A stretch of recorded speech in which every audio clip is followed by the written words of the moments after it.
العالمين أما بعد فقد قال علي بن موسى الرضا عليه الصلاة والسلام ليست العبادة كثرة الصلاة والصيام بل أفضل العبادة التفكر صلوات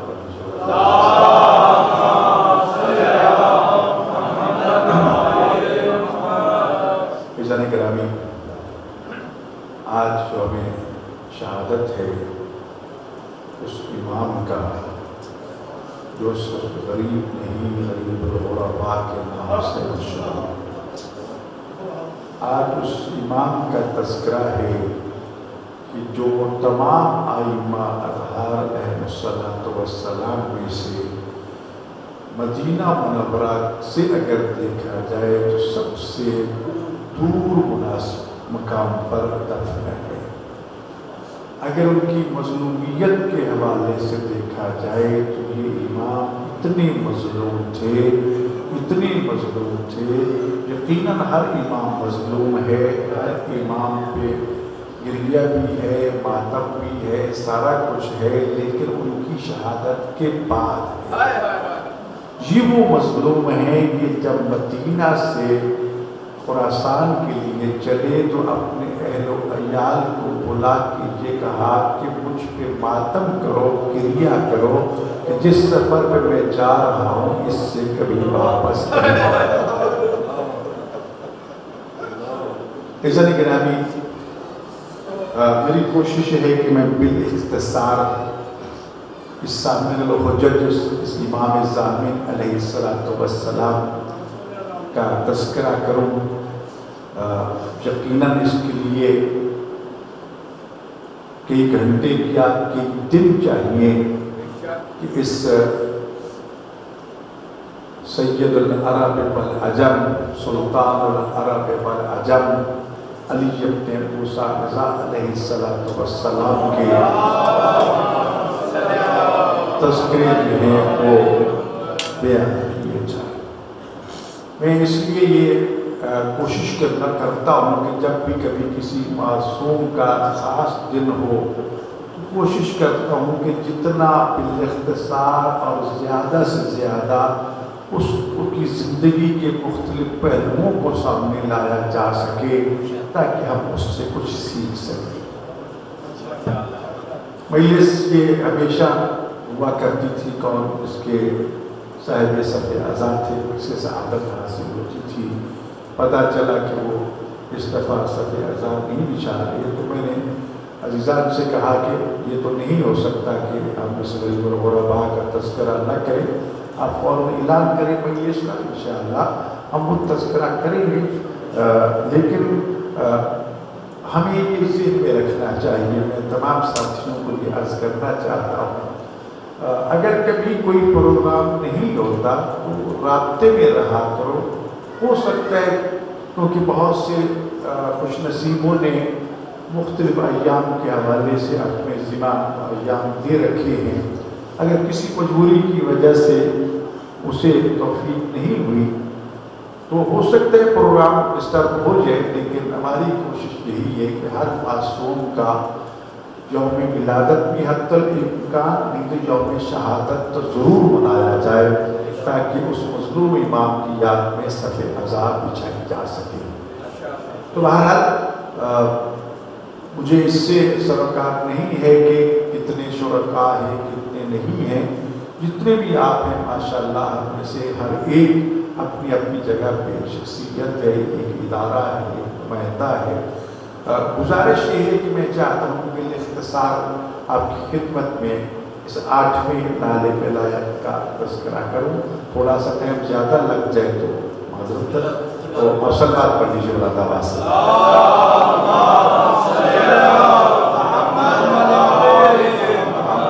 اگر روایتی بیان کرنا ہے تو 10 منٹ میں مجلس تمام کر لیں۔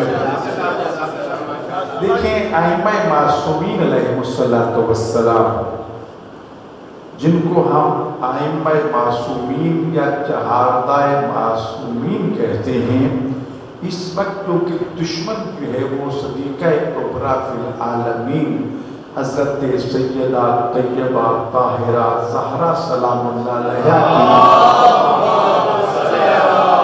اور باقی معصومین کی عصمت کے بارے میں زبان درازی کر کے لوگوں کو ورغلا رہا ہے کہ شیعہ اپنے 12 ائمہ کو یا 14 معصومین کو، جن میں رسول اللہ بھی شامل ہیں، رسول کو تو معصوم مانتے ہیں، اس کے علاوہ کسی کو معصوم نہیں مانتے۔ شیعہ ان کو معصوم کہہ کے یہ بتانا چاہتے ہیں کہ نعوذ باللہ من ذالک سلسلہ نبوت ختم نہیں ہوا، اور یہ سلسلہ امامت جو ہے یہ جاری ہے، اور یہ سلسلہ امامت والے جو ہیں یہ کون ہیں؟ یہ سارے معصوموں کو، سارے اماموں کو یہ مانتے ہیں کہ یہ سب نبی، یعنی زہرا بھی نبیہ ہیں اور باقی امام بھی نبی ہیں۔ لیکن یاد رکھیے، جس طرح عقیدہ ختم نبوت شیعہ کے ہاں ہے، کسی اور کے ہاں نہیں ہے۔ یہی وجہ ہے کہ دوسروں نے رسول کو جس طرح مانا، اس مسلک کے ماننے والوں میں سے ہی لوگوں کو راستہ مل گیا کہ نہیں، سلسلہ ختم نہیں ہوا، اور بھی نبی ہو سکتا ہے، لہذا جھوٹے نبی بنے۔ آج بھی ان کے خلیفے دعوے دار موجود ہیں، لیکن سلسلہ امامت اور ولایت نے اس راستے کو قیامت تک کے لیے بند کر دیا تھا کہ جب رسول خدا نے غدیر میں یہ اعلان کر کے بتا دیا تھا بس نبوت ختم، اور اس کے بعد ولایت کا سلسلہ شروع ہو رہا ہے، اور صرف میں تمہاری جان مال عزت ناموس کا مالک نہیں ہوں، میں ہوں اور اسی طرح ہوں جس طرح اللہ تمہاری جان مال عزت ناموس کا مالک ہے، اسی طرح میں بھی تمہاری جان مال عزت ناموس کا مالک ہوں۔ اور میرے بعد علی، صرف علی نہیں، وَأَوْلَادُهُ طَيِّبِينَ إِلَىٰ يَوْمِ الْقِيَامَةِ، علی کی طیب و طاہر اولاد جس کا سلسلہ روز قیامت تک جاری رہے گا، وہ بھی تمہاری جان مال عزت ناموس کے ولی اور وارث اور مالک ہیں۔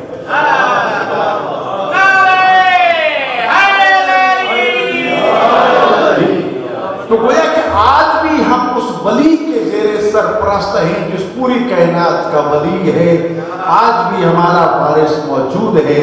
لہٰذا جب ولایت اور امامت کا سلسلہ شروع ہوا تو نبوت ختم ہو گئی، اس کے بعد کوئی سلسلہ نبوت کے آنے کا گمان تک نہیں۔ اور پھر رسول اللہ کا یہ فرمان تو واضح ہے، یا علی انت فی امتی کمثل ہارون من موسیٰ الا لا نبی بعدی، یا علی انت منی بمنزلۃ ہارون من موسیٰ، علی تیری میرے ساتھ وہی نسبت ہے جو ہارون کی موسیٰ کے ساتھ تھی، الا لا نبی بعدی، فرق یہ ہے کہ ان کے بعد نبوت تھی، میرے بعد نبوت نہیں۔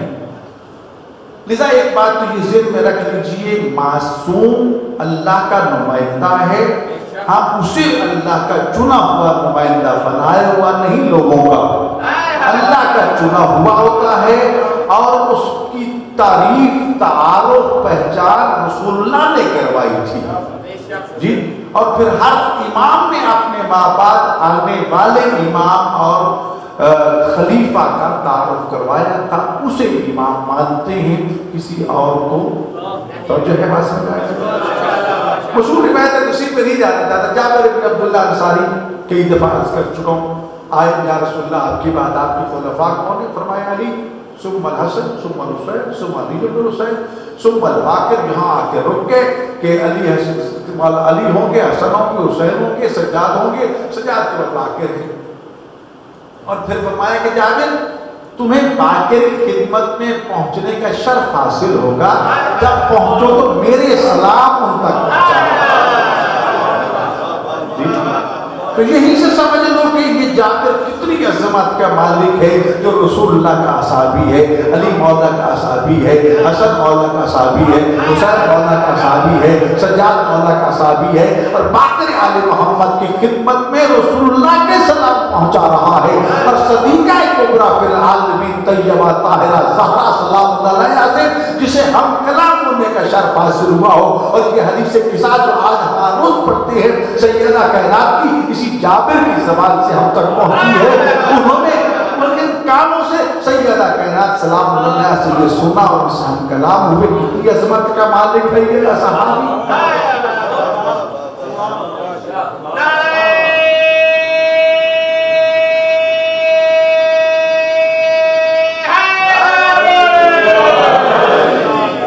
لذا یہ جابر ہیں جو پہنچا رہے رسول اللہ کے سلام کی امانت کی چھوٹی بات نہیں.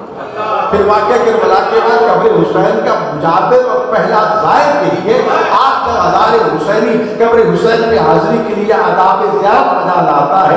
وہ جابر کے تعلیم کرتا ہے کہ فرات میں غسل کرو, پاکیزہ لباس پہنو, خوشبو لگاؤ, ننگے پاؤں خرامہ خرامہ چل کے جاؤ, روتے ہوئے گریہ کرتے آگے پہنچو, رک جاؤ تھوڑے فاصلے پہ, اجازت مانگو, اجازت مل جائے تو آگے بڑھو. کیسے اجازت ملے گی؟ کہا جب آنکھوں میں آنسو آ جائے سمجھ لینا اجازت مل گئی ہے, قدم آگے بڑھا لینا. تو یہ ساری چیزیں جس جابر نے کہا کہ پھر رسول اللہ نے فرمایا اس کے بعد صادق علی محمد ہے, اس کے بعد موسیٰ کاظم ہے, علی رضا ہے, محمد تقی ہے, علی تقی ہے, حسن عسکری ہے, اور پھر آخری کا نام نہیں لیا.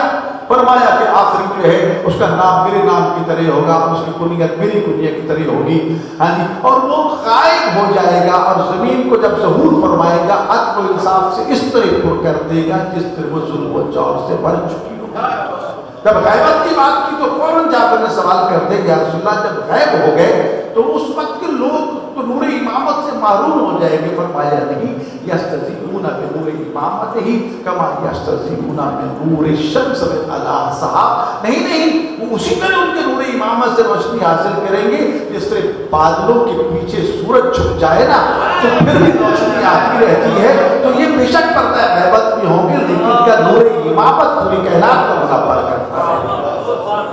جی اس تفصیل میں نہیں جانا چاہتا. حضرت توسی علیہ الرحمہ نے کتاب الغیبت دیکھ کے پوری ڈیٹیل بتائی کہ سورج سے تشبیہ کیوں دی, یہ ایک الگ موضوع ہے. تو گویا کہ یہ سارے نام حضرت جابر کے ذریعے رسول اللہ کی زبان رسالت ترجمان وحی کے ذریعے ہم تک پہنچ گئے کہ میرے بعد رسول اللہ کا کون کون جانشین ہوگا.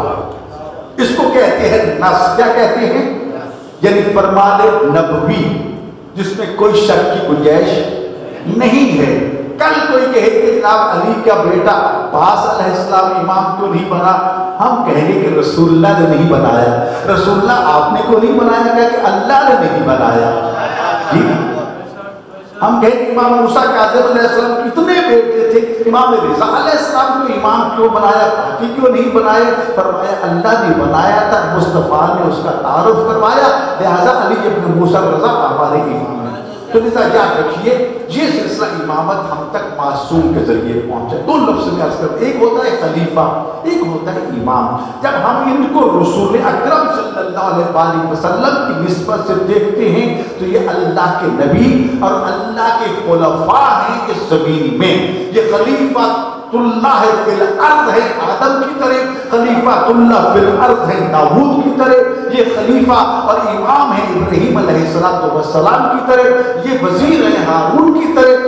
اور بھائیوں, اور لفظ سے جب امام کی بات آتی ہے تو پھر نسبت ہماری طرف آ جاتی ہے کہ امام اسے کہتے ہیں جو آگے چلے اور پیچھے چلنے والے ماموم ہوتے ہیں. لہذا ہماری نسبت سے یہ پوری کائنات کی مخلوق کے امام ہیں, اللہ کے رسول کی نسبت سے ان کے لیے خلفاء.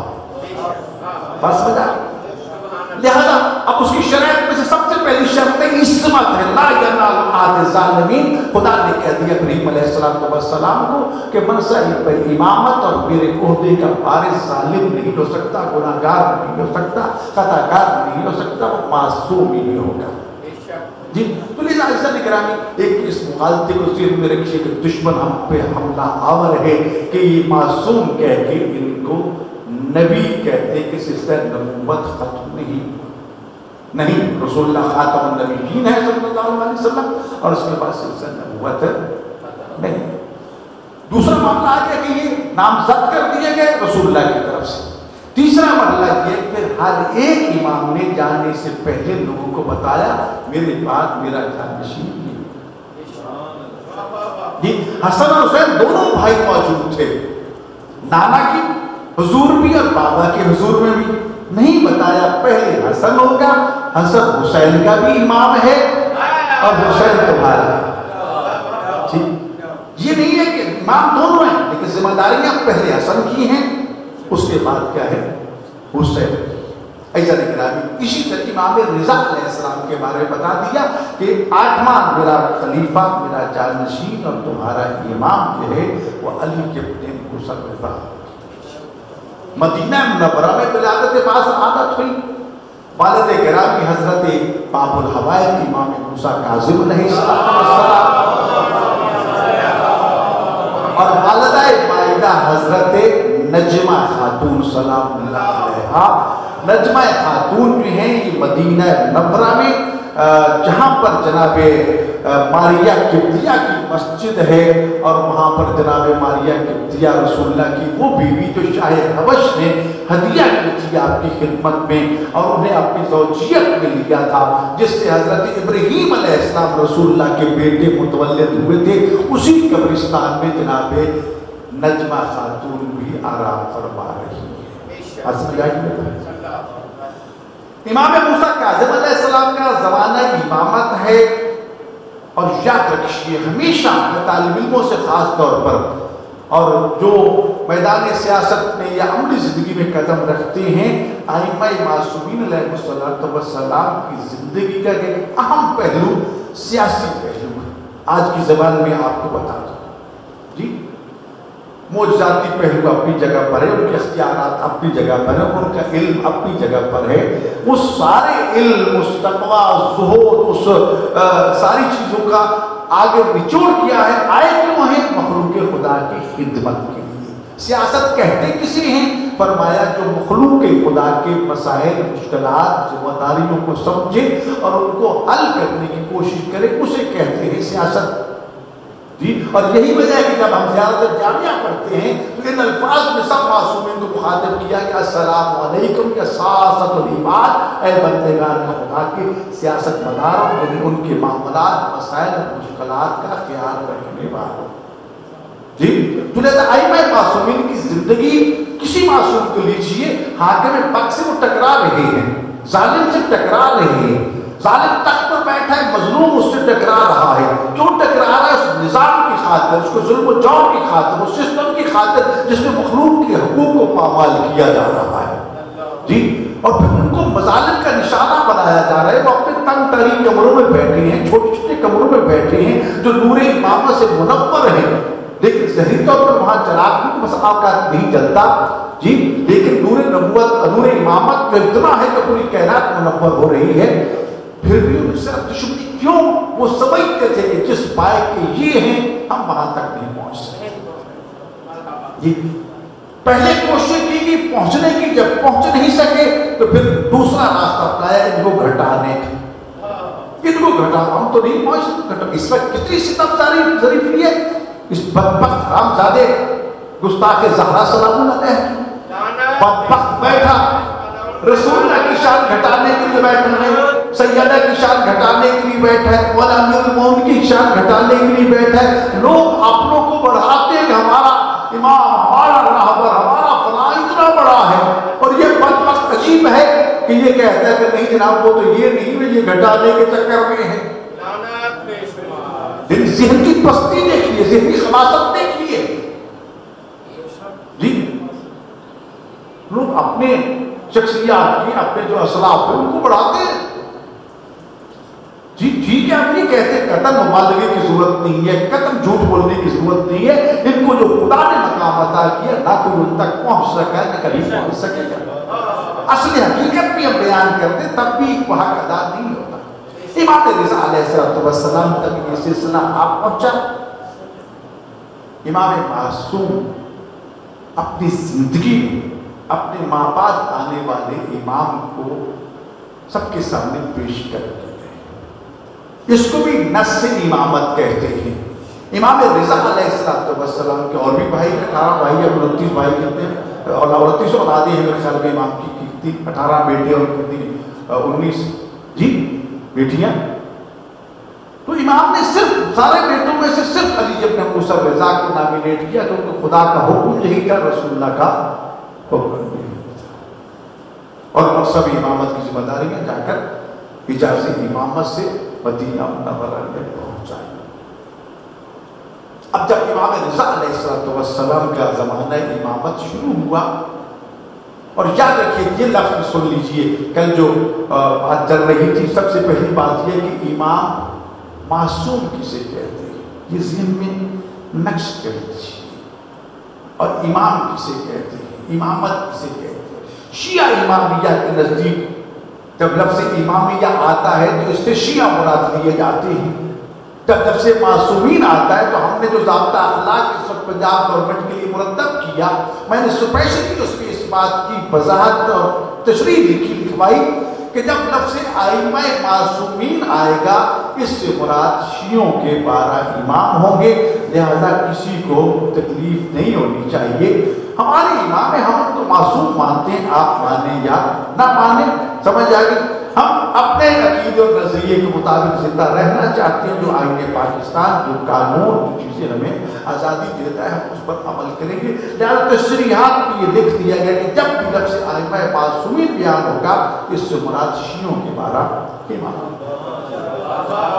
جی اور مجھے حق ہے کہ میں اس کو بیان کروں، میں ان کو امام مانتا ہوں جو معصوم ہیں، ان کو نمائندہ مانتا ہوں جو اللہ کے چنے ہوئے ہیں، ان کو مانتا ہوں جو اللہ نے بنائے ہیں، کسی اور نے نہیں۔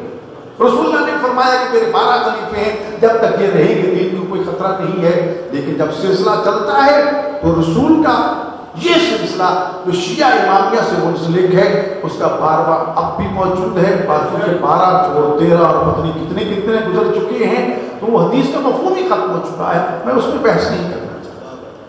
امام رضا علیہ السلام مدینہ منورہ میں تشریف فرما، بنی عباسی اور بنی امیہ کی چپلت جو ہے امام باقر علیہ السلام اور امام صادق علیہ السلام کے زمانے میں عروج پر تھی۔ حصول اقتدار کی کشمکش، تھوڑا سا موقع مل گیا کہ دشمن دوسری طرف ہے، لہذا اس فرصت سے امام باقر علیہ السلام نے اور امام صادق علیہ السلام نے فائدہ اٹھایا اور اپنے جد کے وہ علوم الہی دنیا تک پہنچائے کہ آج دنیا کہتی ہے کہ پوری کائنات میں جتنے علوم کا مرکز و محور اور منبع ہے، وہ آج کی میڈیکل سائنس ہو، وہ آج کی کیا نام ہے سوشل سائنس ہو، وہ آج کی فلکیات ہوں، اس کا اصل سرا جو ہے امام جعفر صادق علیہ السلام۔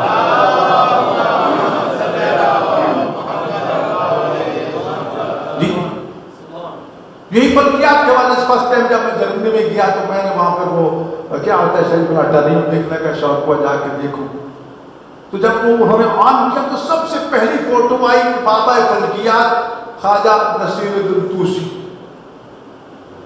یہ خوشی ابھی یہ تو شیعہ جی جنہوں نے سب سے پہلی رسم کا بنائی مراغہ کے مقام پہ، آج دنیا جہاں بھی پہنچی ہے یہ خیرات صادق آل محمد کے دروازے کی، اور صادق آل محمد کو یہ لوگ پہنچے امیر المومنین باب مدینہ العلم علی ابن ابی طالب سے، جو یہ کہتے ہیں کہ میں زمین کی بجائے آسمان کے راستوں سے زیادہ باقی جی کئی سارے گرامی اس سیاسی چپکے سے فائدہ اٹھایا، ائمہ معصومین نے ہم تک علم اجتہاد پہنچایا۔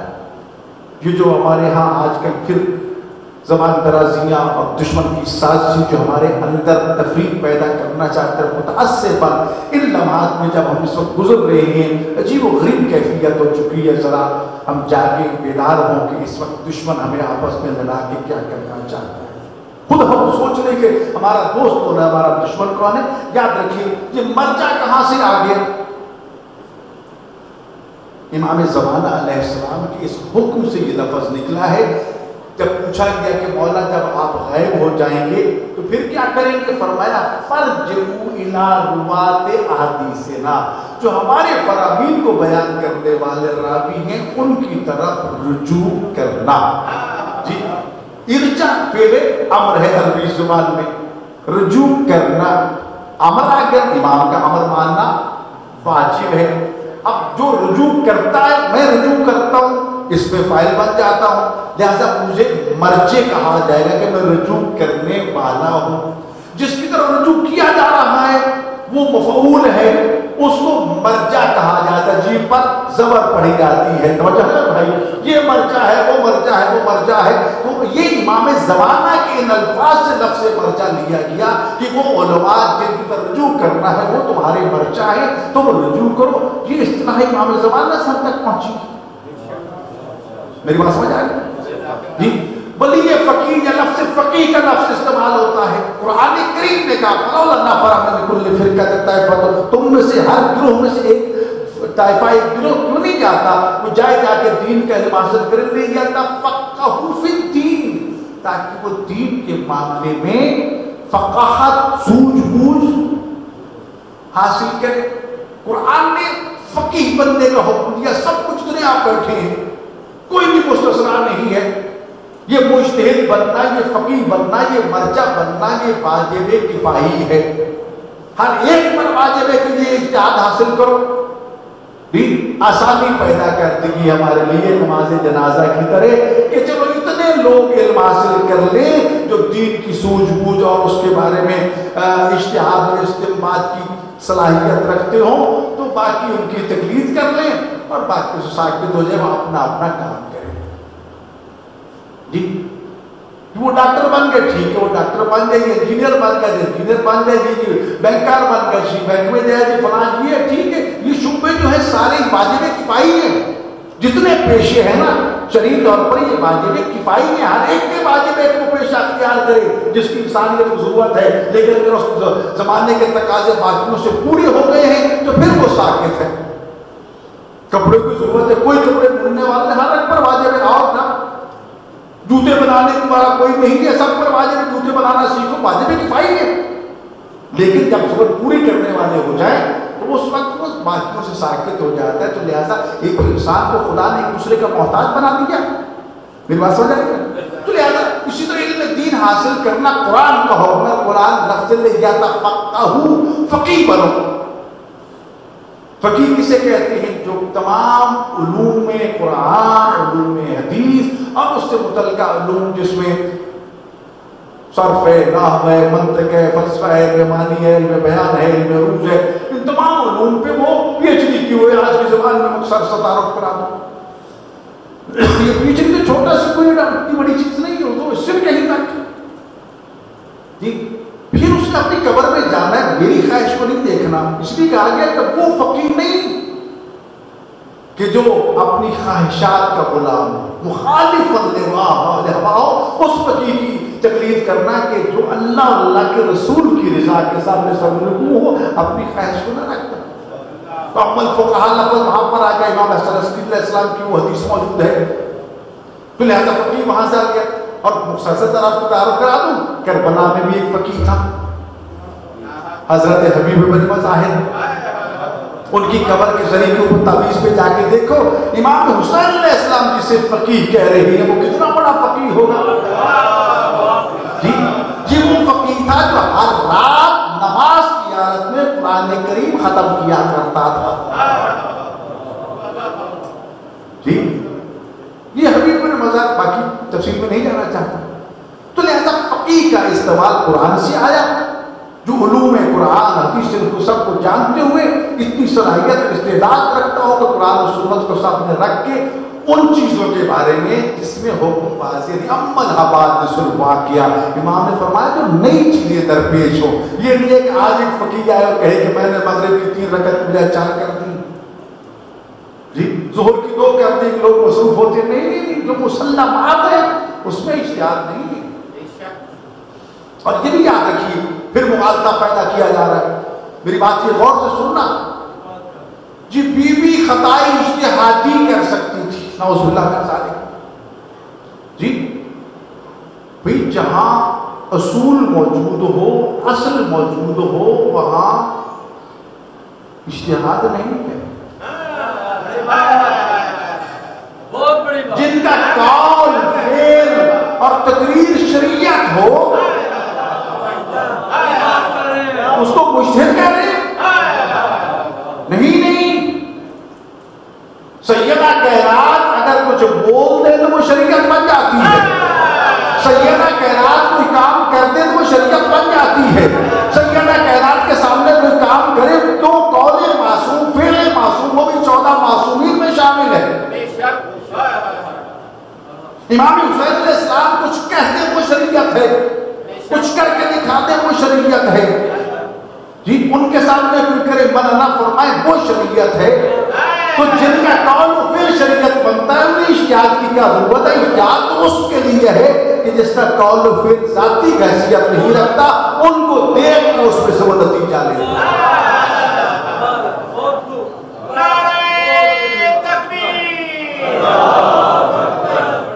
کبھی کہتے ہیں معاویہ سے خطا اجتہادی ہو گئی تھی, بھی وہ کہا کہ وہ اجتہاد تھا جی. پھر اجتہاد کی بات کرتے ہیں مقابلے میں امام عادل, آپ کے بقول امام راشد, امام امیر المومنین, باب مدینۃ العلم, جس پر رسول اللہ فرماتے ہیں میرے بعد سب سے بڑا عالم علی ہے, میرے بعد سب سے بڑا قاضی علی ہے, میرے بعد اگر فرض کرو کہ ساری دنیا ایک طرف کھڑی ہو اور میرا علی تنہا ایک طرف کھڑا ہو, ساری دنیا کو چھوڑ دینا, علی کو تھام لینا, علی کا دامن تھام لو گے تو حق کے ساتھ ہو جاؤ گے. اس لیے کہ علی حق کے ساتھ ہے, حق علی کے ساتھ ہے, میرے اللہ حق کو ادھر پھیر دینا جدھر علی پھیرتا ہے. اس کے مقابلے میں اجتہاد نہ دے, قطعی اجتہادی نہیں. معصوم کے مقابلے میں اجتہاد نہیں ہے. میری بات سمجھا جی. لہذا آج اگر امام زمان علیہ السلام کا ظہور ہو جائے, اللہ توفیق عطا فرمائے, جو کہے وہ شریعت ہے جی. لیکن فقیہ کے لیے ہے کہ جناب جو تم حکم دے رہے ہو نا, اس کے پیچھے کوئی آیت ہے یا نہیں؟ جی ہاں آیت ہے, اس آیت سے میں نے یہ لفظ یہ حکم نکالا, ٹھیک ہے. یہ آیت تو نہیں ہے, کیا کوئی فرمان رسول ہے؟ جی ہاں یہ فرمان رسول ہے, اس سے میں نے یہ نتیجہ لیا ہے. ٹھیک ہے جی فرمان رسول تو نہیں ہے, تو کیا 12 میں سے کسی کا فرمان ہے؟ کہاں یہ فلاں امام کا فرمان ہے, تو جو ہے نا بھائی, اور اس کا فرمان جو ہے اولنا محمد, اوسطنا محمد, کلنا محمد. اس لیے فرماتے ہیں اگر تمہیں اس بات کا یقین ہو کہ جو فرمان میں پیش کر رہا ہوں یہ ہے تو امام معصوم کا فرمان, لیکن پتہ نہیں کس کا ہے, تو فرمایا ہم میں سے کسی کا نام لے کے بیان کر دو, وہ سچ ہو جی. تو اجتہاد معصوم کے, امام معصوم, امام عادل کے مقابلے میں اجتہاد نہیں. لہذا جو مغالطہ پیدا کیا جا رہا ہے, اجتہاد قطعی اجتہاد بھی ہو سکتی ہے, بھی ان سے ہو سکتی ہے, غیر معصوم کے لیے کہاں ہے کہ اگر مجتہد سے خطا ہو جائے تو اس کو پھر بھی نیکی ملتی ہے کیونکہ اس کی نیت ٹھیک ہے. امام سے تو یہ نہیں ہے. تو لہذا ایسا گرامی امام معصوم, امام رضا علیہ السلام. اب ائمہ معصوم کی زندگی کے ہیں مختلف پہلو. پہلی بات تو یہ آئے گی کہ وہ منصوص من اللہ ہے, اللہ نے ان کو چنا اور نامزد کیا ہے, رسول اللہ نے ان کے نام میں بتائے ہیں, اور ہمارے لیے ان کی اطاعت جو ہے وہ فرض ہے جی. دوسری بات, امام ہوتا ہے بلاؤ کا نصبیہ, وہ بے شک بچہ ہی کیوں نہ ہو. آج بھی ہم بیٹھے ہوئی بات کر رہے تھے کہ کیا اللہ کی توحید اس وقت شروع ہوئی ہے جب رسول اللہ خلق ہوئے ہیں, جب پہلے بھی توحید تھی جی. توحید تو ذاتی ہے, اور اللہ کی صفت کبھی بھی اللہ سے جدا نہیں ہو سکتی, اس کی عین ذات ہے. تو اس کا مطلب یہ کہ خلقت محمد آل محمد سے پہلے بھی اللہ یکتا تھا, اللہ قادر تھا, اللہ عالم تھا, تمام صفات کا مالک تھا. یہ بن گئے مظہر صفات الہیہ. اس نے کہا کہ کل ہو اللہ اے رسول, تو جا کے ان کو بتا دے کہ اللہ یکتا ہے جی. یہ نہیں ہے کہ میں یکتا بن گیا ہوں تمہاری, نہیں, پہلے تھے. توجہ ہے. اس طرح معصومین کو جب خلق کیا گیا, واضح حدیثیں موجود ہیں کہ میں اس وقت بھی نبی تھا جب آدم پانی اور مٹی کے درمیان تھے. علی فرماتے ہیں اس وقت بھی ولی تھا جب آدم پانی مٹی کے درمیان تھے. تو وہ کہ یہ سارے امام خلق ہی اسی لیے ہوئے. الامام امام بلاؤ کا نصبیہ, امام حسن علیہ السلام کے بارے میں مشہور ہے کہ بچہ بے شک آغوش مادر میں بھی امام کیوں نہ ہو, وہ امام ہے, اللہ کا چنا ہوا ہے جی. امام تقی علیہ السلام کتنی سال کی عمر میں منصب امامت کی ذمہ داریاں سنبھال رہی ہیں؟ 5 سال کی عمر میں.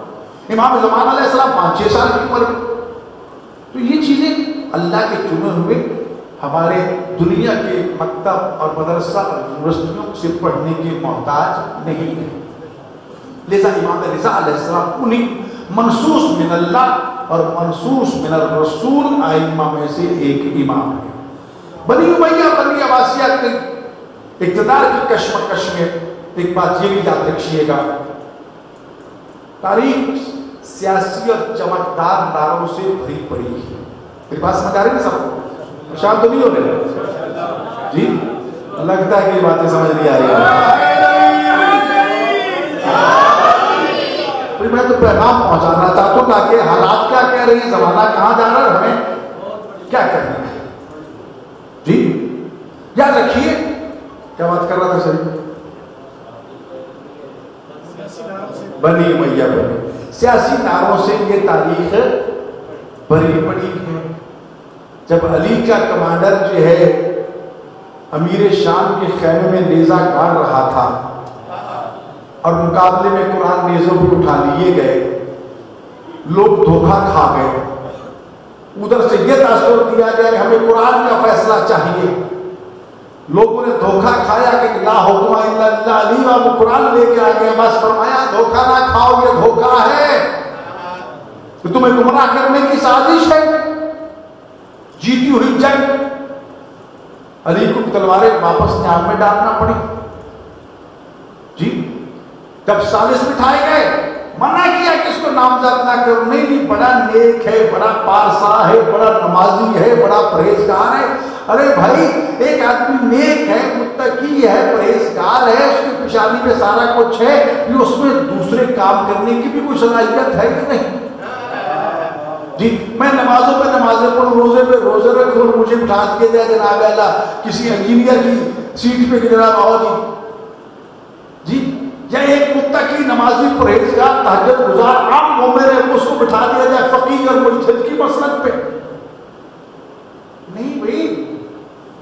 اس لیے امام رضا علیہ السلام کا یہ فرمان جو میں نے شروع میں عرض کیا ہے، لیست العبادۃ کثرۃ الصلاۃ والصیام، او بھائی صرف نمازیں اور روزے کثرت سے پڑھنا رکھنا ہی عبادت نہیں ہے، بل افضل عبادت التفکر. یہ نمازیں روزے واجبات ہیں، ان کو ادا کر کے بیٹھ جاؤ، سوچو اس وقت جو حالات ہیں اس میں ہم اپنی قوم کو دشمن کے حملے سے کیسے بچانا ہے. فرمایا کہ تمہارا غور و فکر کرنا ان نماز اور روزوں سے بھی افضل. جو کہا گیا کہ عابد کا ایک لمحہ کے لیے غور و فکر عابد کی 70 سال کی عبادت سے افضل ہے، برابر نہیں کہا. جو عابد جتنی بھی عبادت کرے گا اپنے آپ کو جہنم سے بچائے گا. جب عالم فقیہ مجتہد دانشور غور و فکر کرے گا تو وہ صرف اپنے آپ کو نہیں کئی نسلوں کو جہنم سے بچائے گا.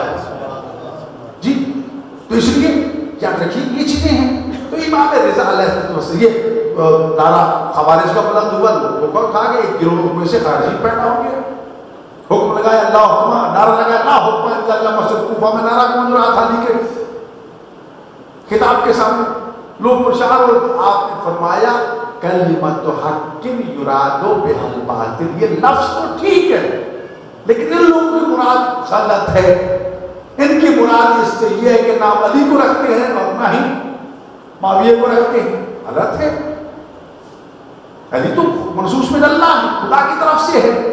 اور جیسا کہ پہلے میں نے کہا کہ امامت جو ہے یہ ریاست عامہ جو اللہ عطا فرماتا ہے. امام جو ہے وہ تخت و تاج کا محتاج نہیں ہے کہ تخت و تاج ہوگا تو وہ امام ہوگا، تخت و تاج نہیں ہوگا تو امامت ختم ہو جائے گی. نہیں، امام جہاں بھی بیٹھا ہو وہ تخت و تاج کا محتاج نہیں، دنیا کے تخت و تاج اس کے محتاج ہے. عصمت کی بات میں نے وہی عرض کی، یہ بھی سمجھ لی کہ معصوم کہتے کسے. معصوم یہ نہیں ہے کہ ان میں وہ طاقت، وہ صلاحیت، وہ گناہ کرنے کا مادہ ہی نہیں ہے، پھر تو فرشتے بن گئے. نہیں، وہ ساری چیزیں خلقی، لیکن خدا نے اس کے ساتھ انہیں ایک لطف خاص، ایک خاص نعمت عطا فرمائی کہ دنیا کا بڑے سے بڑا، جابر سے جابر، ظالم سے ظالم اپنا ہر حربہ استعمال کر لے، وہ ان کو خدا کی نافرمانی میں مرتکب نہیں کر سکتا. امام موسیٰ کاظم علیہ السلام کو گمراہ کرنے کے لیے زندان میں عورتیں نہیں بھیجی گئی. تجربہ کار تاکہ امام پہ الزام لگا دیا جائے. بڑی کوشش کی کہ امام نہیں کر سکے. یہ معصوم ہے. اور قرآن میں حضرت یوسف علیہ السلام کو صدیق بھی کہا گیا, ان کی عصمت کی بات بھی کہی گئی.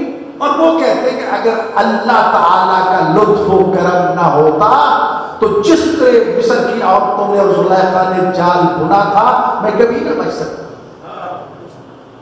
جی تو لہذا اللہ نے ان کو یہ صلاحیتیں مکمل طور پر عطا فرمائی ہیں. مجھے خیر و شر کا راستہ دکھا دیا ہے, کہا کہ یہ خیر یہ شر, جی آگے فیصلہ میرا ہے, میں پھسل سکتا ہوں, میری توبہ کا دروازہ کھول دیا ہے. میں استغفار کرتا ہوں, استغفر اللہ ربی واتوب الیہ, تو کبھی گناہوں کی بخشش کے لیے. لیکن امیر المومنین یا رسول اللہ اگر استغفار کرتے ہیں تو یا اپنی امت کے گناہوں کی معافی کے لیے یا درجات کی بلندی کے لیے. وہ گناہگار نہیں ہیں. جی تو جس طرح لفظ صلاۃ کو مستاق بدلنے سے لفظوں کے مفہوم اور معنی بدل جاتے ہیں. تو میرے بھائیوں یہی اس طرح خوارج نے یہاں نعرہ لگایا تھا جب یہ بنی امیہ اور عباسیہ جو ہے ان کے اقتدار کی جنگ شروع ہوئی, تو انہوں نے بھی یہ عباسیوں نے سیاسی نعرہ لگایا کہ ہمیں رضائے آل محمد چاہیے. ایک نعرہ یہ تھا, رضائے آل محمد کی حکومت چاہیے. یہ علاقہ سارا شیعہ تھا, خراسان کا, اور یہ عراق اور مرد اور یہ سارا. لوگوں نے کہا کہ شاید اس سے مراد امام رضا علیہ السلام کی حکومت ہے. تنازعات کے ساتھ شامل ہو گئے. یا رضائے آل محمد, یہ بھی سوچا کہ شاید محمد آل محمد کی مرضی کی حکومت یہ لانا چاہتے ہیں. تنازع آ گئے. اور جب اس سیاسی نعرے سے تقویت مل گئی, اقتدار مل گئے, تو کہتے ہیں ہم تو خود آل محمد ہیں, ہم رسول اللہ کے چچا کے بیٹے ہیں. ٹھیک یہ کہہ دیا. تو لوگوں نے دھوکہ کھایا, آج یہاں تک پہنچے. جب رکھیے گرامی, آج بھی اس قسم کے سیاسی چمکدار نعرے بہت بلند کیے جا رہے ہیں. خدا را آنکھیں کھول کے رہو. دشمن دنیا میں تمہاری طاقت کو دیکھ چکا ہے, اس عوامے کی طاقت کو دیکھ چکا ہے, اسے ہضم نہیں ہو رہا. جی اور آنے والے چند سال, بلکہ یہی سال اتنے خطرات میں دیکھ رہا ہوں. آج تو متوجہ کر رہا ہوں کہ اس دنیا کو پھر شیعہ سنی جنگ کی لپیٹ پہ دشمن لانا چاہتا ہے. ہوش و حواس برقرار رکھ کے جاگ کے چلنا, فہم اور سمجھدار شیعہ بن کے چلنا. امام رضا علیہ السلام کے لیے دوسرا جو سیاسی حربہ استعمال کیا کہ سوچا جب تک امام رضا علیہ السلام کو اقتدار میں شامل نہ کیا جائے اب یہ اقتدار نہیں بچ سکتا. پروٹوکول بھیجا, گھوڑے سواریاں مدینہ منورہ کی امام رضا علیہ السلام کو عزت احترام اور تقریم کے ساتھ لے کے آؤ, تاکہ خلیفہ کا حکم ہے چلو. امام نے انکار کر دیا. جب یہ کہا گیا چلتے ہو یا تمہیں قتل کر دے, تو پھر امام نے یہ فیصلہ کیا چلنے. خوشی سے وہاں سے نہیں چلے امام, جیسے پہلے میں نے عرض کیا کہ جب یہ کیفیت ہوئی تو پھر چلنے سے پہلے اپنے نانا کی قبر پہ بھی گئے, جنت البقیع میں بھی گئے, حسن مولا کی قبر پہ بھی گئے, اپنے دادا اپنے جد کی قبروں پر جا کر رو رو کے الوداع کیا, اور پھر اپنے تمام خاندان کے بنی ہاشم کو بلا کے کہا کہ مجھے زندہ پہ ماتم کرو, اس لیے کہ میں اس سفر سے واپس نہیں آتا. اب ظہری پروٹوکول ہے, چھوڑے سواریاں یہ ہو, لیکن جاسوس ہیں حکومت کے, کوشش کی جا رہی کہیں کو قتل کر دیا جائے. لیکن امام ظہری حالات کو سب سے بہتر سمجھتا ہے, باقی حالات اس کی نگاہ ہوتی ہے. تو سفر کرتے کرتے قم میں بھی پہنچے, نیشا پور میں بھی پہنچے. نیشا پور کی مشہور و معروف وہ دو حدیثیں ہیں. نیشا پور بہت بڑا شہر تھا, کیپٹل تھا دنوں میں تقریباً, تو روایت میں تقریباً 65,000 محدثین تھے. 63 سے 65,000 محدثین تھے جو امام کا استقبال کر رہے تھے, علماء حدیث. جی باقی عوام الناس اپنی جگہ پر تھے. اتنی مخلوق نے استقبال کیا, اور امام کی سواری کچر پر سوار تھے, اور وہ کچر کو چوم رہی ہیں, اس کے پاؤں کو چوم رہی ہیں. آپ اس کو کیوں چوم رہی ہوگی, یہ فرزند رسول کی سواری ہے. تو کہا میں رسول کا بیٹا ہوں, میں افضل ہوں, یہ افضل ہے. میری تمہیں پرواہ نہیں اور فرد رسول کی سواری کی تمہیں پرواہ ہے. درخواست کی مولا اپنے آباء و اجداد کے سلسلہ سے ہمیں حدیثیں سناؤ. تو امام نے 2 حدیثوں کا انتخاب کیا. کیا امام کو حدیثیں نہیں آتی تھی؟ وارث تھے علوم انبیاء کے، وارث تھے علوم ائمہ معصومین کے. لیکن اس اجتماع کے سامنے جس میں روایت میں کہ 13,000 قلم سونے کے تھے جو اس حدیث کو لکھ رہے تھے. اس کو سلسلہ الصحاب کہا جاتا ہے، یعنی وہ سلسلے کے معنی ہے راوی کے طور پر راویوں ایک زنجیر بنتی جاتی ہے نا، جو زنجیر اس مقام بات کو اصل آدمی تک پہنچاتی ہے، اصل شخصیت تک. تو یہاں بھی وہ زنجیر افراد کے سامنے آئی. اس زنجیر کو، افراد کی زنجیر کو سند کہتے ہیں. کیا کہتے ہیں؟ ہمارے یہاں اردو میں فلاں نے میٹرک کی سند لے لی، فلاں نے BA کی سند لے لی، یہ اور معنوں میں سند ہے. عربی زبان میں سلسلہ سند جو ہے وہ یہ نہیں ہے. وہ یہ تھا جو امام رضا علیہ السلام کو کہا گیا کہ اپنے سلسلہ سند سے، اپنے آباء و اجداد کے سلسلہ سند سے ہمیں اپنے جد، اپنے نانا رسول اللہ کا فرمان سناؤ. تو آپ نے فرمایا مجھ سے میرے بابا امام موسیٰ کاظم علیہ السلام. جڑ گئے جی. فرمایا ان سے ان کے بابا امام جعفر وہ بھی ساتھ جڑ گئے. سلسلہ پر سلسلہ عربی میں کیا کہتے ہیں زنجیر کو؟ جی رسید نہیں، سلسلہ جو آج کل سونے کی جو کڑیاں ملا کے بنایا جاتا ہے نا، سونے کی بات کروں اس کو سلسلہ تو آپ بھی کہتے ہیں کہ یہ جناب چین جس نے پہنی ہے وہ چین چھوٹی چھوٹی کڑیوں سے بنتی ہے، اس کا عربی میں سلسلہ کہتے ہیں. تو یہ سلسلہ کہتے ہیں افرادی چین. یعنی امام رضا کے ساتھ اگلا جو حلقہ ہے وہ امام موسیٰ کاظم علیہ السلام، ان کے ساتھ امام صادق علیہ السلام، ان کے بعد امام باقر علیہ السلام، ان کے بعد امام زین العابدین علیہ السلام، ان کے بعد فرمایا امام حسین. امام حسین کے بعد فرمایا کہ مجھے امام حسین سے امام حسن نے، امام حسن نے کہا مجھ سے امام علی علیہ السلام، امام علی سے فرمایا مجھ سے میرے رسول سید الرسول نے، سید الرسول نے فرمایا مجھے جبریل نے آ کے بتایا، اور جبریل نے کہا مجھے اللہ نے یہ فرمایا ہے کہ کلمۃ لا الہ الا اللہ اسمی، کلمہ توحید جو ہے یہ میرا قلعہ ہے، اور جس نے یہ کلمہ پڑھ لیا وہ میرے قلعے میں داخل ہو گیا اور میرے عذاب سے بچ گیا. ایک حدیثی بیان فرمایا، جس حدیث قدسی کہا جاتا ہے. لوگ بڑے خوش ہوئے، وہ بھی یہ تو مسئلہ ہی بن گیا لا الہ الا اللہ. بس اب دھننے شروع کر دیے نا لا الہ الا اللہ، لا الہ الا اللہ، لا الہ الا اللہ. آگے چلے فرمایا ٹھہرو بھائی، یہ خالی لا الہ الا اللہ کافی نہیں ہے، اس کے ساتھ کچھ شرائط بھی ہیں. ہاں جی، بشرطہا و شروطہا، کچھ اور شرائط بھی ہیں. وَأَنَا مِن شُرُوطِهَا، اور شرطوں میں سے ایک شرط میں علی ابن موسیٰ رضا ہوں. جب تک میری امامت کا اقرار نہیں کرو گے لا الہ الا اللہ کو پیدا نہیں ہو جائے گا. بس ایک یہ حدیث میں جس کو سلسلہ الصحاب کہا جاتا ہے، اور دوسری حدیث اسی سلسلہ صحاب سے کہ مجھ سے میرے بابا موسیٰ کاظم علیہ السلام نے، ان کے بابا امام صادق علیہ السلام نے، ان کے بابا باقر علیہ محمد نے، ان سے زین العابدین علیہ السلام نے، ان سے امام حسین علیہ السلام نے، ان کے بھائی امام حسن نے، امام حسن سے مولا علی نے، مولا علی سے رسول اللہ نے، اور رسول اللہ سے جبرائیل نے، اور جبرائیل سے اللہ نے بیان کیا کہ ولایت علی ابن ابی طالب اسمی، کہ علی ابن ابی طالب کی محبت اور ولایت جو ہے یہ میرا قلعہ ہے. جو اس ولایت آل محمد کے قلعے میں داخل ہو گیا، ولایت علی کے قلعے میں داخل ہو گیا، میرے عذاب سے بچ گیا. لیکن سوال یہ پیدا ہوتا ہے کہ امام رضا علیہ السلام سے دو حدیثیں آتی تھی جی، جب ان دو حدیثوں کے انتخاب کیوں کہ اور حدیثیں کیوں نہیں چلتی؟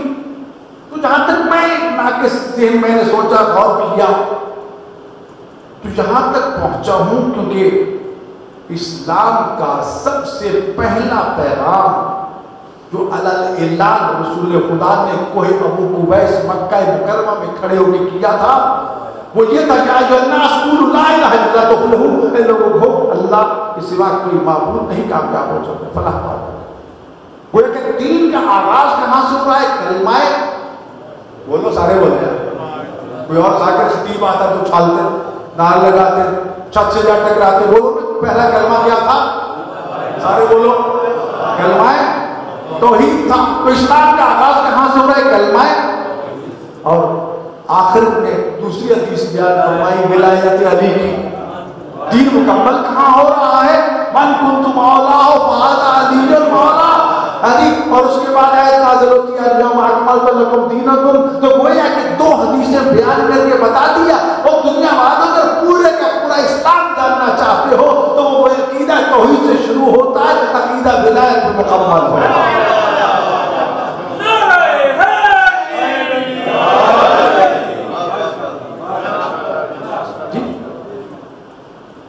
مرو پہنچ کے، مرو ہے شہر کا نام، توس جہاں دفن ہے، یہ بستی توس ہے جہاں آپ کو دفن کیا گیا۔ پہنچے، اب مجبور تھے ظاہری طور پر استقبال کریں، فوجی پروٹوکول کیا، ولی عہد نامزد کر دیا گیا، اپنی شرط رکھ دی کہ امور حکومت میں مداخلت نہیں کروں گا، آپ کے نام کا سکہ جاری کر دیا گیا، تمام عمراء، تمام عباسیوں کو کہا گیا، تمام حکمرانوں کو، فوج کے سالاروں کو، اور امام کی بیعت کرو، بیعت کی گئی، یہ سب کچھ ہو گیا، لیکن اصل پیچھے سازش اپنی جگہ پہ کھڑی تھی۔ اب ہر طرح سے کوشش کی کہ امام کو نعوذ باللہ کی تذلیل کی جائے، لیکن پہچان کر رہے تھے ہستی کون ہے، مشہور واقعہ ہے۔ اب لوگوں کی توجہ نے امام کی طرف، مامور رشید نے سوچا کہ کوئی طریقہ ہو میں لوگوں کے سامنے امام کی قدر و منزلت کو گرا دوں۔ کچھ بدبختوں نے مشورہ دیا کہ امام کے ساتھ جادو کرو، جادو کر کے ان کے ہاتھوں سے لقمے اٹھا دو۔ بالکل ٹھیک ہے جی، دسترخوان چن لیا گیا، قسم قسم کے کھانے اٹھا دیے گئے، امام کو بلا لیا گیا، جادوگر بھی آگے بیٹھ گئے۔ اب روایت بھی ہے کہ جب آپ نے لقمہ اٹھایا تو دونوں روایتیں ہیں، تعویل کے قابل بھی ہیں کہ جادوگر نے جادو کیا اور لقمہ ہاتھ سے اڑ گیا، یہ بھی ہے۔ اس کو ایک مرتبہ دیکھا کہ انسان بن جاؤ، دوسری طرف تیسری دفعہ جی جب وہ گستاخ باز نہ آیا نا، پھر مامور رشید سے نہیں کہا کہ تو نے مجھے یہاں ذلیل کرنے کے لیے بلایا ہے، نہیں، وہی دیوار پہ قالین آویزاں تھا جس پہ شیر کی تصویر بنی ہوئی تھی، اس کو مخاطب کر کے کہا ایھا الاسد، وہ شیر کیا تم اپنے سامنے اپنے امام وقت کی تذلیل ہوتے دیکھ رہا ہے؟ جی یہ ہے ولی، یہ ہے ولایت معصوم۔ جی وہی قالین کا شیر مجسم شیر بنا، جھپٹا، جادوگر کو چیر پھاڑ کے کھا گیا، اور پھر واپس قالین کا شیر بن کے دیوار پہ آویزہ ہو گیا۔ مامور رشید کانپتا کانپتا پاؤں میں گر کے معافی مانگتا ہے، مجھے معاف کر دو۔ جب معافی مل گئی تو پھر کہتا ہے مولا مہربانی کرو اس شیر سے کہو کہ اس جادوگر کو اگل دے۔ تو آپ نے فرمایا اگر فرعون کے دربار میں موسیٰ کے اژدہا نے جو جادوگری کے رسیوں کو نگلا تھا، اگر اس نے اگل دیا تھا تو یہ بھی اگل دے گا، اگر اس نے نہیں اگلا تھا تو یہ بھی نہیں اگلے گا۔ یہ مثال دے کے بتا دیا کہ تو ہے فرعون، میں ہوں موسیٰ۔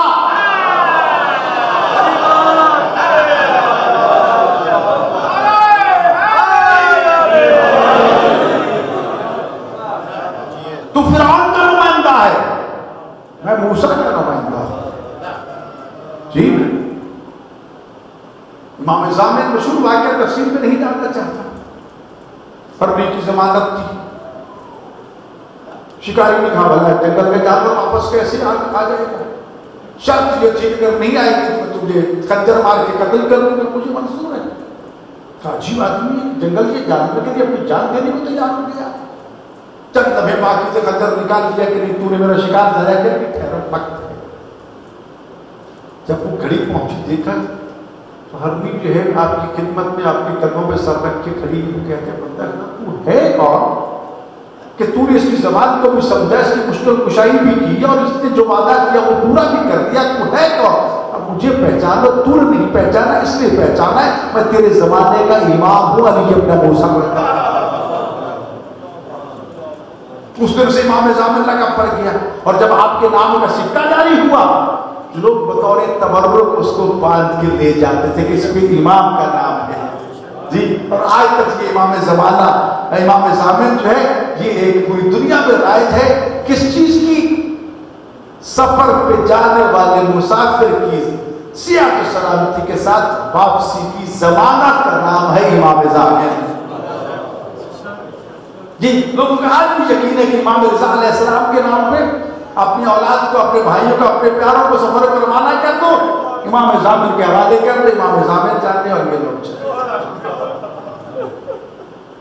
امام رضا علیہ السلام نے وہاں بیٹھ کر اپنے نانا کے دین کی تبلیغ کی۔ علم حکمت کے حوالے سے آپ کا رسالہ ذہبیہ مشہور ہے، اردو میں بھی اس کے ترجمے آ چکے ہیں، جس میں مامور رشید کے لیے اللہ ظاہر میں لکھا گیا تھا، جس میں پوری کائنات کے لوگوں کے لیے طبی نسخے موجود ہیں، چھوٹے چھوٹے انتہائی سادہ، انتہائی معمولی بڑی بڑی بیماریوں کا علاج، یعنی سونے کا رسالہ، گولڈن میگزین جو امام نے تحریر فرمایا، اس کو پڑھو۔ علم کلام کے مناظرے ہوئے ملحدین کے ساتھ، یہودیوں کے ساتھ، منکرین خدا کے ساتھ، امام کے بڑے مناظرے موجود ہیں عیسائیوں کے ساتھ۔ میدان علم میں کہاں تک پہنچے؟ اس کے ساتھ ساتھ علم کلام پہ بھی توجہ تھی۔ ایک ہی بات عرض کرنا چاہتا ہوں، دو چیزیں یہاں ہیں۔ کیا امام کی بصیرت ہوتی ہے؟ آپ سے سوال کیا گیا، مولا سنا ہے کہ آپ کی دادی کچھ لوگوں سے ناراض گئی تھی، یا فلاں فلاں کے بارے میں آپ کا کیا خیال ہے؟ آپ نے نام نہیں لیا، کہا کہ ہاں کچھ لوگ ایسے تھے کہ جن سے میری جدہ زہرا سلام علیہا ناراض ہوئی، ناراض گئیں، اور پھر زندگی کی آخری لمحے تک انہیں منہ نہیں لگایا کہ جملے کہہ کے سائل کو چپ کرا دیا۔ جی تو اس میں یہ پیغام تھا، رضا الفاطمہ رضا اللہ، جس سے زہرا راضی ہو جائے، اس سے اللہ راضی ہے بھی۔ اور پھر جس چیز پہ امام نے، ہر امام نے، اور ان میں سے امام رضا علیہ السلام کی بالخصوص کچھ کی کو موقع ملا ان چیزوں کو نمایاں کرنے کا، کچھ کو نہیں ملا، امام کو بھی تھوڑا سا موقع ملا اپنے جد مظلوم امام حسین کی صف عزا بچھانے کا۔ ہمیشہ مظلوم کربلا کی صف عزا بچھاتے، شعراء کو بلا کے کہتے کہ اگر شعر لکھنا چاہتے ہو نا، مرثیہ لکھو میرے جد مظلوم پر۔ جی اور یہ مشہور حکم ہے، اپنے ایک شاعر کو یہ کہا تھا کہ میرے جد مظلوم امام حسین اور ان کے خاندان کے ان 18 جوانوں کے بارے میں مرثیہ لکھو، لا مثیل لہم ولا نظیر فی الدنیا، کہ جن کا پوری دنیا میں کوئی مثیل و نظیر نہیں۔ پھر یہیں تک نہیں بلکہ فرمایا جن کو اس طرح ذبح کیا گیا تھا جس طرح دمبے کو ذبح کیا جاتا ہے۔ ٹھیک، یہ امام علیہ السلام ہی تھے کہ جنہوں نے یہ فرمایا تھا، دیکھو شاعر، جب تم مرثیہ پڑھو نا، اور تمہارے نوحہ پڑھنے سے اگر کسی 50 عزاداروں کی آنکھوں سے آنسو آ جائیں تو جنت واجب ہو جائے گی۔ پھر فرمایا نہیں 50 زیادہ ہے، 40 کی آنکھوں سے۔ پھر فرمایا نہیں 40 بھی زیادہ ہے، 30، پھر 20، پھر 10۔ فرمایا نہیں 10 بھی زیادہ ہے۔ فرمایا ایک شعر پڑھو، ایک بندہ سن کے رو دے، اس پہ جنت واجب ہو جائے گی۔ فرمایا نہیں یہ بھی زیادہ ہے۔ فرمایا کربلا کا رخ کر کے ہمارے جد مظلوم حسین کے غم میں رو کے آنسو بہا دو، ایک مرثیہ کا شعر پڑھ کے آنسو بہا دو، تو جنت واجب ہو جائے گی۔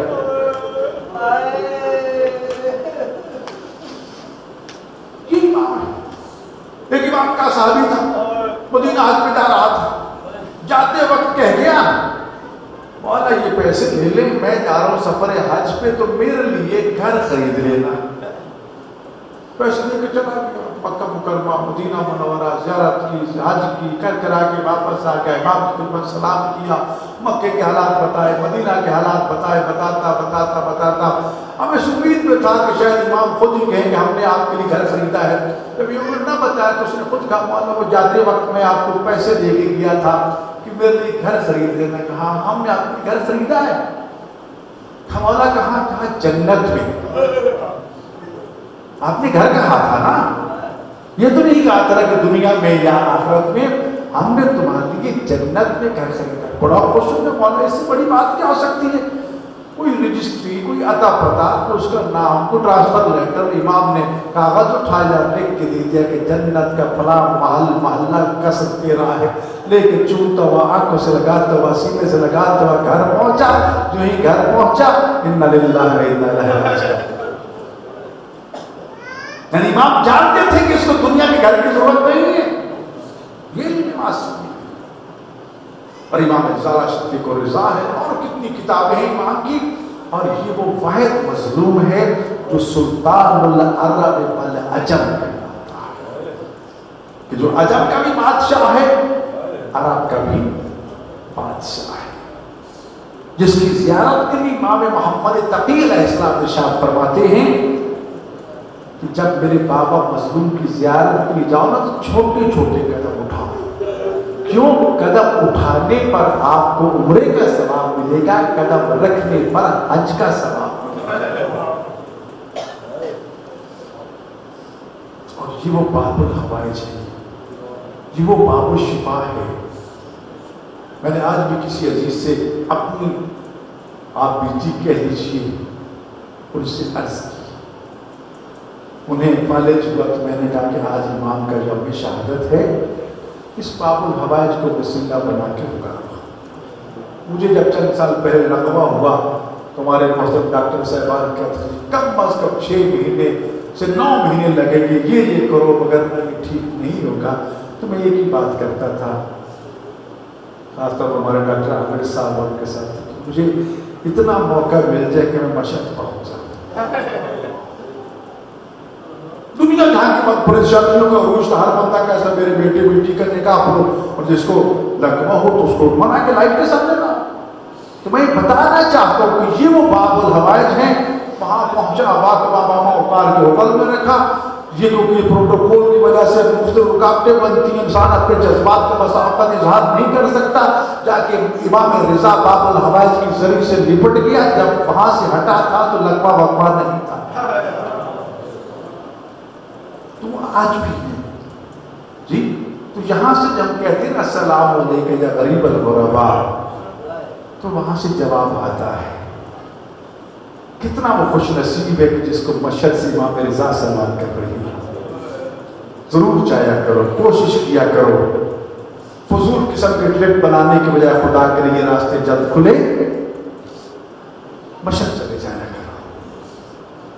موقع ملے کنب میں چلے جایا کرو. جس بہن کے بارے میں قرآن نے فرمایا تھا فَإِنَّ لَكِ عِندَ اللَّهِ شَأْنًا مِنَ الشَّعْرِ، اے میری بہن اللہ کے ہاں تیرا مقام ہے. اور پھر یہ نفس کہہ جاتے یا مولاتی یا فاطمہ تو عشق پہلی پھر جنت. اے فاطمہ میری جنت کی شفاعت کیجیے. وہ رضا کی بہن، وہ موسیٰ قاسم کی بیٹی، وہ کریمہ اہل بیت کے نام سے جو مشہور ہے. یہ ہم جو بیٹھے یہ خیرات ساری اسی بی بی کی ہے. جو کچھ میراج الحسین ہے، میں ہوں، آپ سبھی آج چھت کے نیچے بیٹھے ہیں، یہ اسی کریمہ اہل بیت امام رضا کی اس مظلومہ بہن کا یہ فیض ہے کہ جو اپنے بھائی کی زیارت کے لیے مدینہ سے چلی تھی. ہمارے استاد مرحوم بیان کیا کرتے تھے کہ 2 بہنیں ایسی گزری ہیں جنہوں نے اپنے بھائیوں کی محبت میں مدینہ چھوڑا، جنہیں جنگلوں کے سفر کرنا پڑے، جن کا بڑا استقبال ہوا. ایک رضا کی بہن تھی جو اپنے بھائی رضا کی زیارت کے لیے مدینہ سے چلی تھی. خدا جانے کس طرح کرمان کی پہاڑیوں کو عبور کر کے کم پہنچی تھی. کم والوں نے اتنا استقبال کیا تھا، اس وقت تک تاریخ انسانیت میں اتنا کسی کا استقبال نہیں ہوا جتنا رضا کی بہن جناب معصومہ کم سلام اللہ علیہ کا استقبال ہوا تھا. کہا معصومہ کم کا استقبال کرنے کے لیے بھی عورتیں مکانوں کی چھتوں پہ کھڑی تھی. اور دوسری حسین کی بہن تھی، وہ بھی مدینہ سے چلی تھی. وہ بھی حسین کی محبت میں اپنے بھائی کے ساتھ صحراؤں اور جنگلوں اور پہاڑوں کے سفر کرتی کرتی وہ بھی بازار شام میں پہنچی تھی. اس کا بھی بڑا استقبال ہوا تھا، لیکن دونوں کا نصیب اپنا اپنا. رضا کی بہن کا استقبال کرنے والی عورتیں بھی مکانوں کی چھتوں پر تھی، استقبال کرنے والی عورتیں بھی مکانوں کی چھتوں پر تھی، لیکن فاطمہ کا استقبال کرنے والی بیویوں کے ہاتھوں میں خاک شفا کی تصویراں اور زبان پر درود تھا، لیکن حسین کی بہن کا استقبال کرنے والی عورتیں مکانوں کی چھتوں سے پتھر پھینکتی تھی، آگ پھینکتی تھی اور کہتی تھی وہ باغی کی بہنیں جا رہی ہیں۔ ایسا نگرانی اس رضا کی بہن کا آج رضا بھائی زہر ظلم سے اس وقت خراسان میں تڑپ رہا ہے۔ آپ کے دو مشہور اصحابیت خادم تھے جو ہر وقت آپ کے پاس رہتے تھے، یہ خواجہ ربیع کے نام سے مشہور ہے، خواجہ ابا سرد، خواجہ مراد، یہ تین جو امام کی خدمت میں نوکری لیا کرتے تھے، خاص طور پر خواجہ ابا سرد، خواجہ مراد کا زیادہ کیا مشہور ہے۔ جب یہ کل کی رات گزری ہے امام کو زہر ظلم دیا جا چکا تھا، امام اس زہر ظلم کی وجہ سے تڑپ رہے تھے، تو اپنے غلاموں کو بلا کے بھیجا۔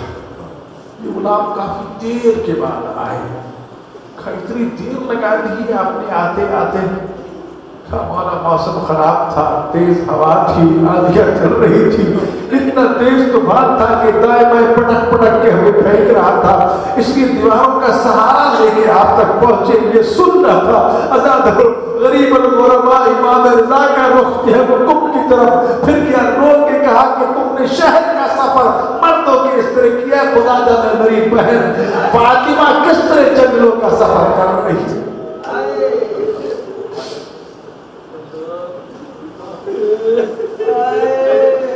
ایسا نگرانی بے شک غریب الغرباء کا ترجمہ یعنی مسافروں میں سے بہت دور جانے والا مسافر، لیکن اگر ہم اپنی اصطلاح میں جسے غریب کہتے ہیں تو آج اس غریب کا روزہ دیکھ کے بے ساختہ نگاہ جنت البقیع کی طرف اٹھ جاتی ہے، اور یہ لفظ اتنے اچھا کیا مولا رضا مدینہ چھوڑ کے آ گئے تھے۔ اصل غریب تو مدینہ والے ہیں کہ جن کی قبروں کی خاک ان کی نظر آتی ہے، جن میں نہ سایہ ہے نہ سرما ہے، جہاں مظلومہ زہرا کا مرثیہ آپ کو سنائی دیتا ہے، سبحان اللہ ابا صاحب عزاداروں،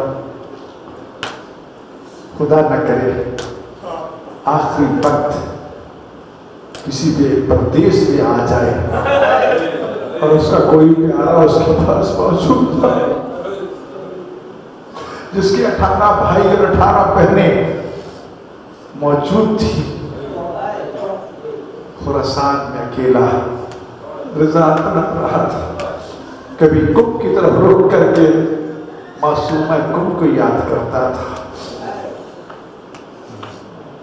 کبھی اپنی غربت کا کریا کرتا تھا۔ غلام پہنچ گئے تھے، عزاداروں، ظالم نے وہ زہر ظلم دیا تھا کہ امام کا جسم جو ہے وہ رنگ بدلنے لگا۔ مشکل وقت میں آپ کی بہت یاد آتی ہے، وہ کسی شاعر نے خوب کہا تھا نا، نواب پڑھا امام معصومہ کم کی خدمت کی، اے رضا کی بہن تو اگر خراسان میں بھائی کے پاس ہوتی نا آخری وقت میں تو بھائی کی آنکھیں بند کرتی، ان کے بازو دراز کرتی۔ امام غربت کا نوحہ پڑھ رہے ہیں، طوس کا شہنشاہ، کائنات کا سلطان عالم العجب، تاریخ کمرے میں دو غلاموں کے ساتھ این پردیس میں غربت کے عالم میں جانے جانے آخری خدا کے سپرد کرتا ہے۔ اِنَّا لِلَّهِ وَإِنَّا إِلَيْهِ رَاجِعُونَ کی صدا بلند ہوتی ہے۔ یاد رکھیے معصوم کی نماز جنازہ معصوم ہی پڑھاتے ہیں۔ غلام انتظار کر رہے کہ وقت کا امام تقی علیہ السلام آئے، ذات امام تقی علیہ السلام پہنچے، اپنے گریبان کو چاک کیا ہوا ہے، کالے کپڑے پہنے ہوئے، سر پہ خاک اڑی ہوئی ہے، اور خراسان میں اپنے بابا کا ماتم کر رہے ہیں۔ عزاداروں، اپنے بابا کا جنازہ اٹھایا،